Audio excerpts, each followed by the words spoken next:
So today I'm going to give you a very actionable, potent hack, if you will, on how to heal the subconscious, much of it in one, right, with one intention. And I'm going to describe it in a way to you that is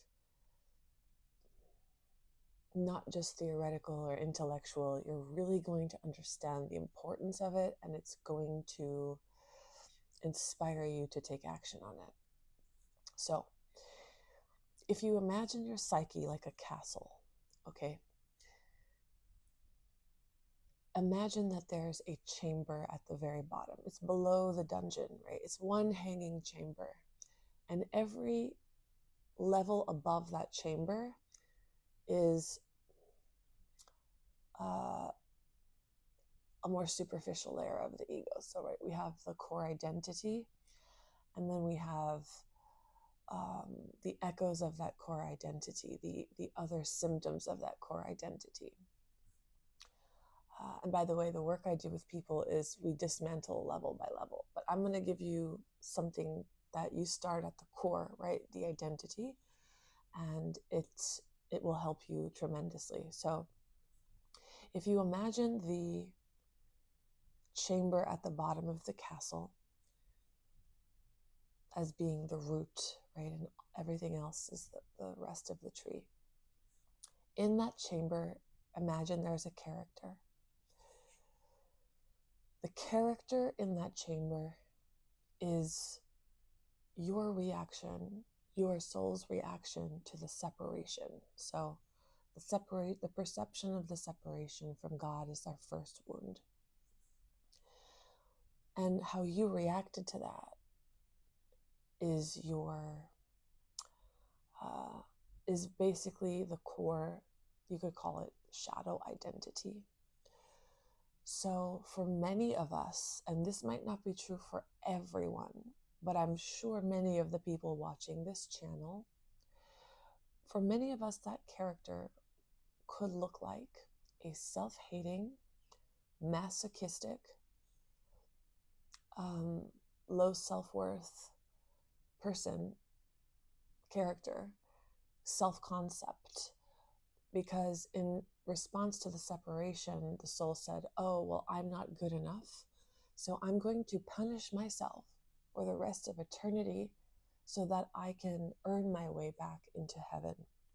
And what might this look like in the personality? Well, this could look like choosing partners that are unkind, that cheat on you, that lie to you, that you know cheat and lie to you, but that you don't leave, right? That's the thing. You know you're surrounded by unkindness, but you love it, right? Because it fulfills your self-concept, because you want to be a self-loathing, unworthy being. So if that is your core identity, if you really take an inventory, you're going to notice like, whoa, almost every decision I make is based on it. And a more superficial level of the castle would be guilt, right? Everything that I choose in my life and keep in my life is based on guilt, because I'm a filthy sinner and like I need to prove that I'm a good person. So like, even though this friend is terrible to me and this one, like leaves, drugs in my house around my babies, like, well, I'm going to keep them in my life anyway, because that's what good people do, right? And I need to be good to get back into heaven. So self-hatred can also look like, in a more like fundamental way, it could look like and this is a pretty universal thing I see in the people I work with, a hatred of the emotions, which is our biggest problem. Because if you were to completely embrace the emotions that arise, they would heal themselves. Like if you're walking around in anxiety, right? And you were to say thank you. Saying thank you helps you not resist it. It will tell you something. It will reveal something to you. And it will quiet down because it will have served its purpose. But because people are so resistant to pausing and feeling, right? We've invented all these methods and techniques and special things to help us heal ourselves, which are very useful. But the truth is that all you need to do is, okay, like be with the fact, right? If an enlightened person can be present with facts, the fact right now is that I feel deep grief. It feels like a weight on my lungs. It feels so painful.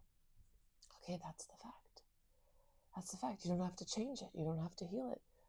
If you're just completely with the fact, it changes. That's how it works. So self-hatred could look like being unkind to your body, the way people speak to their body. Like I hear when people get sick, they're like, oh, God damn it, not again. Like this is a handicap for me. Like your sensitivity and your cycles and your needs are a handicap to me. That's a form of self-hatred. That's a form of self-rejection. Pushing your body too hard, pushing yourself too hard. You know, there is something to mind over matter where, like people that run marathons prove this all the time, right? It's all in your head. You can go so much further in life than you think you can, which is such a powerful lesson. However, when I was in the highest state of consciousness I've ever experienced, which was, I would say, pure consciousness, Christ consciousness, my inner teacher taught me something so powerful, which was I was walking outside by the ocean and I had a pain in my ankle. And by the way, I was feeling like nuclear levels of love and energy like through me and through every noddy of my body. And my inner teacher said, don't force yourself to walk anymore. Just sit down. My ankle hurts. Okay. It's like Zen. Hungry, eat. Tired, sleep. Pain, sit. So I sat down, and that simple act of just sitting down and resting because I had pain caused a nuclear explosion of energy. Like literally, I felt something explode in my heart, like level 1,000,000 explosion, and the pain went away, and I felt like I was on a carpet ride of momentum just by just listening to my body. Because you know why? You know why it works that way? Because God wants to give you everything. The ego doesn't want to slow down enough to receive. So not being willing to slow down is one of the more superficial symptoms of that self-loathing. The deepest ones are really the relationships we choose, what we are willing to withstand, what we are willing to tolerate for long amounts of time. And when you dismantle this character, which I'm about to share with you how to do it, you will feel like a refusal to upset yourself about anything, right? It's not about denying the emotions, but if there's something in your life that's been upsetting you, right? Like someone who never apologized, someone who's done something to you that really hurts you, you will refuse to think about it because a person who loves themselves is not going to generate chemistry that hurts your organs. A person that loves themselves is not going to get worked up for no reason and burn out their adrenals. A person who loves themselves is not going to stalk their ex online and expose themselves to upsetting things. A person who loves themselves is not going to enable themselves to check out, right? That's a form of not loving myself. If I know that checking out and spacing out, and for me, listening to music can help me, it can make me space out quite easily. So for me, love looks like I go on silent walks with no technology. I go on silent walks and I feel my body and my heart and I radiate joy into my neighborhood. That's how I love myself. So take an inventory and see how this masochist is running your life.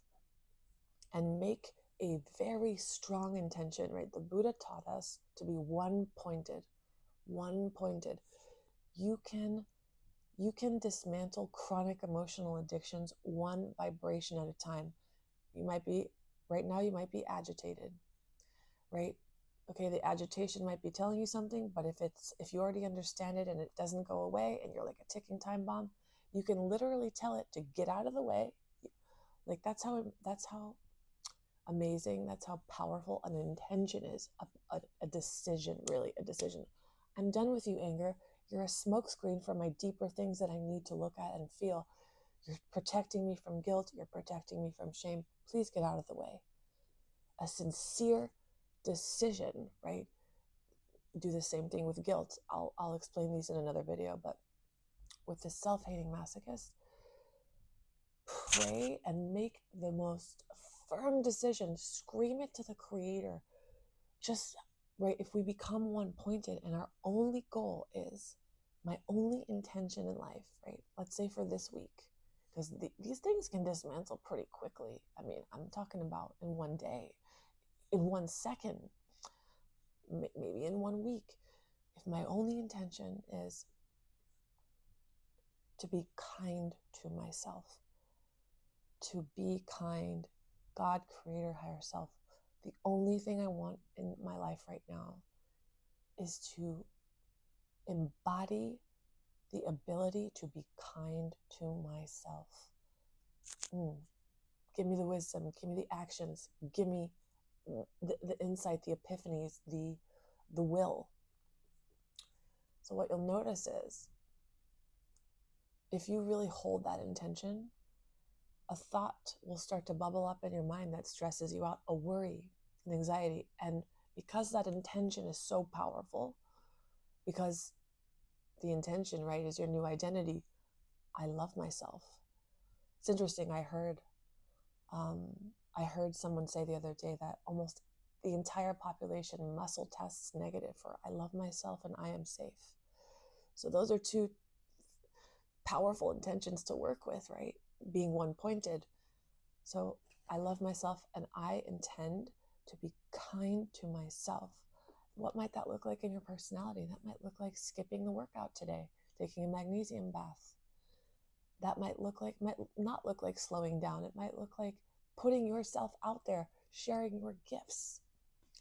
Because someone who hates themselves and believes themselves to be valueless holds back their gifts. Somebody who feels whole and is kind to themselves knows that they have so much to give and gives it freely. So just hold the intention, right? The potency of being one-pointed in your consciousness, there's nothing more potent than that. That's how you heal. When I hear people say, oh, I've been working on guilt for 30 years, I'm like, well, it's because you're not one-pointed. That's why. You're not focused enough. But if you've assessed the damage of your life, of being masochistic, of sometimes even, I'm someone who in my ego, like I'm very much about justice, which there's a high octave of that where I can do a lot of good for people. I can do a lot of good for causes that I care about. But in my personal life, right, if I feel something is unjust, if I allow myself to feel that feeling, oh, this is unjust, like my body starts to wear down. And that's the interesting thing about awakening, about Kundalini. Everything is amplified because the point of Kundalini is to teach you, like, no, like you might think it's worth it to hold this thought, but it ain't. It's not, because it's going to hurt your kidneys, it's going to hurt your adrenals, it's going to hurt your stomach, it's going to hurt your nervous system, it's going to proliferate a viral load that you don't want in your body. That's just what it does, right? It's drinking the poison. When you hold the intention, right, so you want to replace that character at the core. Character is a self-hating, self-harming, critical, harsh, worthless feeling being. My only intention in this whole world is to replace that character with, and by the way, we understand the character's trying to get back into heaven. The character's trying to get love. The character's trying to feel whole again, trying to feel safe again. But instead of like working on, for now, okay, let's work on the frequency of safety, on the frequency of, well, let's just work on the frequency of self-kindness. Because I'm willing to bet that many of the people watching my work have lived a life where they are not kind to themselves. The only intention is, I am kind to myself, I am kind to myself, I am kind to myself. Immediately upon setting that intention, your body chemistry starts to change. Chronic illness starts to heal. You are unwilling to engage in drama. You are unwilling to engage in anything that raises your cortisol or creates chemistry in the body that's harmful to you. You're just not willing to do it anymore. It's just not happening anymore. And again, this is not the same thing as repressing an emotion you need to feel. This is how I live. I don't repress my emotions. I feel extremely acutely and deeply, but I don't suffer because I feel things fully, and I honor them and I embrace them, and then they go. But in my life, the self-concept of punishing myself, right? For me, that looked like exercising too much. For me, it very much looked like not resting.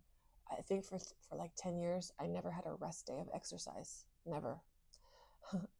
And it's funny because when I actually set this intention to be kind to myself, the more I rest and the more I, paint instead of, being physically active, like the wisdom that I'm receiving is unbelievable, which is the whole purpose of my life, is to share my wisdom. So the kindness that I'm giving myself is helping me fulfill my purpose. The ego doesn't understand that. The ego's like, if I stop moving, I'm never going to be worthy enough to go back to heaven. My whole life will be a complete waste. No, nope. Because the whole thing the frequency that you want to embody and therefore radiate to others, radiate to your children, is kindness to myself. So the hack that I was sharing with you in a nutshell is hold the intention. Hold the intention. The only intention is to be kind to myself. That might look like, when I'm worried about something, I feel my heart. Worried about my health, I feel my heart. Oh, body, what would you like? What would you like to feel? Right? Instead of treating the body like a handicap and like something that I need to deal with, body, what do you need? Like, how would you like to feel from me, your spirit guide? I remember Matt Cotton saying once that you are the spirit guide for your body. And that's a very cute analogy. So if I'm the spirit guide for my body, like, how can I help you? Because as soon as you turn towards what you're rejecting, it starts to heal. That's it. So hold the intention of kindness, hold the intention of self-love, and just see what starts to change in your consciousness. You're going to be unwilling to go to certain places. You're going to be unwilling to upset yourself. You're going to be unwilling to fight with people. You're going to be unwilling to have fights with people in your head. You're going to be unwilling to need to be right, because that's stressful. And if I love myself, why the hell am I going to put stress in my body? It takes care of everything. It takes care of everything. And I find this more potent than just have your intention just to feel good, which is also a great way to go about it. But the word good has certain connotations. Some people, if you have a self-concept of self-hating masochism, you might not think you deserve to feel good. So you might not take action on that. I think what I'm saying is actionable to people who know that they have been unkind to themselves their whole life. Hits home at a deeper level, doesn't it? I've assessed the damage. I've been masochistic. I've harmed myself. I've destroyed myself in many ways in the past. And that's okay. That's all right. It's all perfect. It's all bringing me to this glorious place of, I want nothing more than to be kind to myself now. That's all that matters now. So I hope this is helpful, and I hope you have a beautiful day.